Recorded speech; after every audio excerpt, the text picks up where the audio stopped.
வணக்க மக்களே, சற்று முன் வெளியான செய்தி ஒன்று வெளியாகியுள்ளது.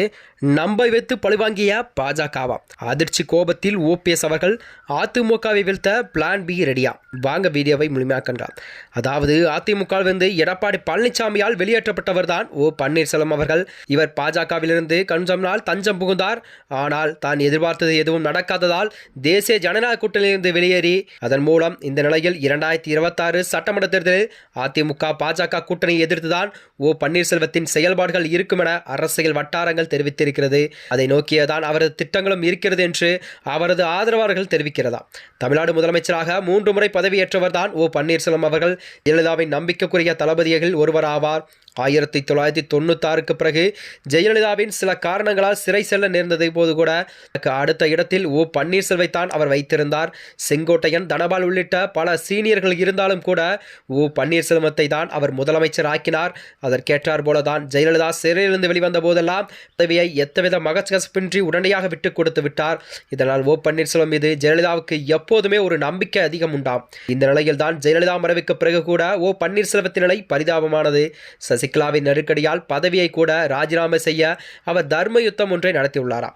அப்போதுதான் கட்சியிலிருந்து ஓரம் கட்டவர் சசிகலா சிறை செல்ல நேர்ந்தபோது கூட எடப்பாடி பழனிசாமி முதல்வரானார். அவர் முதல்வராக தொடர டிடிவி தினகரன் ஆதரவாளர்கள்லாம் அதற்கு எதிர்ப்பு தெரிவித்தனர்.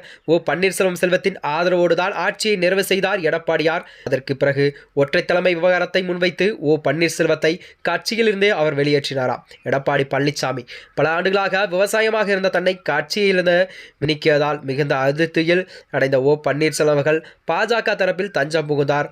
ஆனால் அதில் பாஜக அதிமுக கூட்டணி சேர்வது உடைவது இருந்த நிலையில் கூட நிரந்தரமாகவே பாஜகவோடு ஓபிஎஸ் அவர்கள் இணைந்து விட்டார் என்றே கூறப்படுகிறார். தற்போது 2026 தேர்தலையொட்டி தான் கருத்தில் கொண்டு அதிமுக பாஜக கூட்டணி அமைந்திருக்கும் நிலையில் ஓபிஎஸ்ஐ பாஜக கலற்றிவிட்டது. பிரதமர் நரேந்திர மோடியை சந்திக்க ஓபிஎஸ் அவர்களுக்கு அனுமதியும் வழங்கப்படவில்லை. நைனா நாகேந்திரை தான் அழைத்தும் அவர் கண்டுகொள்ளவில்லை என பகிரங்கமான குற்றச்சாட்டுகளை அவர் முன்வைத்துள்ளார். ஓபிஎஸ் அவர்கள் அதே நேரத்தில் அவரை சமாதானப்படுத்தும் முயற்சிகள் நடைபெற்றதாம். ஓபிஎஸ் விரும்பினால் பிரதமரை நாங்கள் சந்திக்க வைக்கிறேன் என நைனா நாகேந்திரன் கூறினார். ஆனால் தான் அனுப்பிய குறுஞ்செய்திகளை எல்லாம் காட்டி தமிழக பாஜக தன்னை ஏமாற்றி விட்டார் என்றார் ஓபிஎஸ். இதற்கிடையே முதலமைச்சர் ஸ்டாலின் அவர்கள் சந்தித்து ஓபிஎஸ் பேசியது அதிர்ச்சியில் பெரும் அரசியல் வட்டாரத்திலே பெரும் அதிர்ச்சியும் ஏற்படுத்தியுள்ளது. பன்னீர்செல்வம் கூட்டணி அமைக்கப் போகிறாரா, அன்வர் ராஜாவை போல திமுகவில் அவர் இணையப் போகிறாரா என்றுள்ள யூகங்கள் எல்லாம் அரசியல் வட்டாரத்தில் தெரிவித்து வருகிறது.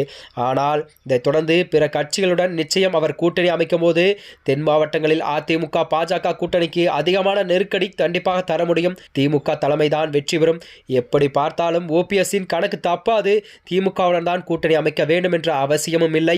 தனித்து நின்றால் கூட ஒவ்வொரு தொகுதியிலும் 5000 முதல் 10,000 வாக்குகள் நிச்சயம் தங்கள் அணியால் வெல்ல முடியும் என்பது அவர் குறிக்கோளாகும். அதற்கேற்றார் போதுதான் நிர்வாகிகள் பலம் தங்களுக்கு இருக்கிறது. 2026 சட்டமன்ற தேர்தலை பொறுத்தவரை அதிமுக பாஜக கூட்டணியை வீழ்த்துவதுதான் எங்களுடைய எண்ணம் என்று ஓபிஎஸ் அவர்கள் அதை நோக்கிய அவரது பயணமும். மேலும் இதுபோன்ற வீடியோக்களை தெரிந்து கொள்ள நமது சேனலை மறக்காமல் சப்ஸ்கிரைப் செய்து கொள்ளவும். நன்றி, வணக்கம்.